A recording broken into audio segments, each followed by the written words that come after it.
السلام عليكم ورحمة الله وبركاته. النهاردة إن شاء الله هنتكلم على موضوع خدت بالي إن في بعض التعليقات إن كتير من الطلبة يهيأ ليهم إن المعهد الفني للتمريض والمعهد الفني الصحي وكلية التمريض التلاتة شبه بعض، ولكن اختلاف في المسمى، ولكن في فروق جوهرية ما بينهم هما التلاتة، فلازم نعرفهم كويس جدا. مش مجرد اسم بس، هما التلاتة لهم علاقة بالتمريض، لا. النهاردة ان شاء الله هناخد الفروق الفردية دي، هناخد مدة الدراسة في كل مؤسسة، مدة الامتياز، المسمى الوظيفي بعد ما هتخرج، المسمى الوظيفي، الدرجة المالية بتاعتي، الدرجة الوظيفية، المناصب القيادية، سوق العمل في مصر وبره مصر، فرصتي ان انا استكمل دراسات عليا. اول حاجة نبتدي كلية التمريض، المعهد الفني للتمريض، المعهد الفني الصحي. كلية التمريض مدة الدراسة 4 سنين زائد سنة امتياز. المعهد الفني للتمريض 2 زائد 6 شهور امتياز. المعهد الفني الصحي 2 زائد 6 شهور امتياز. كلية تمريض تعتبر شعبة تمريض. يعني ايه شعبة تمريض؟ يعني أنا هدرس كل تخصصات التمريض، نساء، أطفال، بطنة وجراحة، نفسية، إدارة، صحة مجتمع، مسنين وغيرها من المواد، طبعا بالتفصيل.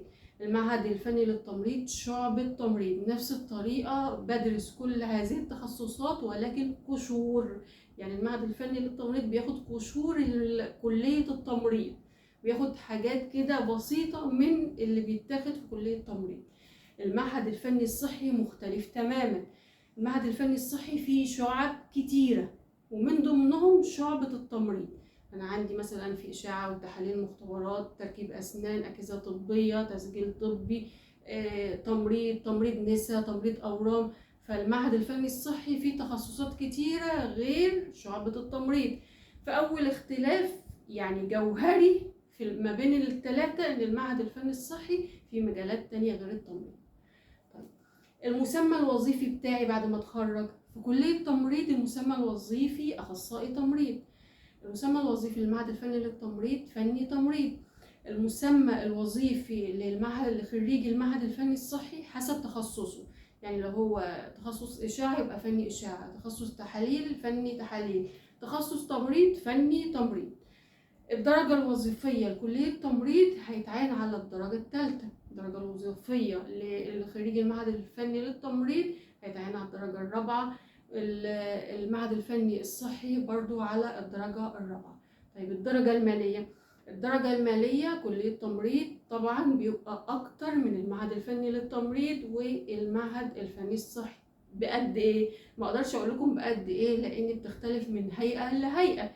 كل هيئة لها بنود ولوائح مالية خاصة، ولكن في فرق ما بينهم كبير ما بين الكلية والمعهد. طيب، فرصة استكمال دراسات العليا. فرصة استكمال الدراسات العليا كلية التمريض، أنا متاح أقدم ماجستير ودكتوراه. المعهد الفني للتمريض ماليش طبعا إن أنا أقدم ماجستير ودكتوراه، بس ليا أقدم في كلية التمريض بشروط معينة. المعهد الفني الصحي برضو ماليش أقدم في الدراسات العليا، ولكن ليا أكمل دراستي في كلية تمريض لو أنا قسم تمريض، أو في كلية تكنولوجيا العلوم الصحية. طيب، بالنسبة للدبلومات متاح ليا كخريج كلية تمريض اللي أنا أقدم على دبلومة أو زمالة. بالنسبة للمعهد الفني للتمريض غير متاح ليا إن أنا أقدم على الزمالة أو الدبلومات، ولكن متاح ليا ان انا اخد دورة مثلا مكافحة عدوى، لكن ماليش اعمل دبلومة مكافحة عدوى لاني مؤهل فوق متوسط. لكن كلية التمريض مؤهل ايه؟ مؤهل عالي. المعهد الفني الصحي نفس الطريقة، ماليش ان انا اعمل دبلومة ولا اخد زمالة، ولكن ممكن اخد دورات بنفس الحقوق او بنفس الخصائص اللي في المعهد الفني للتمريض. السفر خارج مصر، سواء الدول العربية والأوروبية. الدول العربية بتبقى طالبة أخصائي التمريض أكتر من المعهد الفني للتمريض.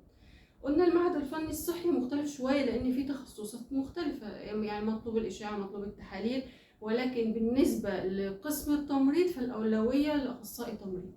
نيجي بقى للسفر في الدول الأوروبية. هفاجئكم بقى إن في بعض الدول الأوروبية ما بيفرقش معاهم إذا كنت مدرسة ولا معهد ولا كلية. هم مش بيعترفوا بكل الشهادات دي، وبيدوك دورة تدريبية الأول عشان تتأهل اللي انت تكمل عندهم. فالدول الأوروبية انتوا التلاتة زي بعض، بس مش بتبقوا زي بعض في ايه؟ يعني في الدورة التدريبية اللي بتبقى معمولة دي بيبقى خريجي كلية تمريض عنده معلومات أكتر، وفي نفس الوقت في برضو يعني أنا أعرف فنيين تمريض أو فني صحي بيشتغل على نفسه وساعات بيبقى أشطر بصراحة من أخصائي تمريض. فبتعتمد بره في الدول الأوروبية على شطارتك ومعلوماتك اللي هتساعدك في فترة التدريب دي. المناصب القيادية هتبقى متاحة لخريج كلية تمريض، يعني هو ممكن فترة في بعض المستشفيات بتتعين مشرف تمريض، في بعض المستشفيات بقعد سنة أو سنتين حسب البروتوكول أو سياسة كل مستشفى، وبعديها بمسك مشرف تمريض، وممكن أمسك رئيس تمريض وغيرها من المناصب القيادية. المعهد الفني للتمريض والمعهد الفني الصحي غير متاح للجزئية دي. كونه إن هو يمسك إشراف أو قيادة منصب قيادي ممكن بطول السنين، لكن بالمقارنة لأخصائي تمريض فرصته قريبة جدا. دي تعتبر الفروق الجوهرية ما بين المعهد الفني للتمريض والمعهد الفني الصحي وكلية التمريض. فكلية التمريض مختلفة عن المعهد الفني للتمريض وعن المعهد الفني الصحي. ربنا يسلمكم أمركم ويكتب لكم كل خير إن شاء الله.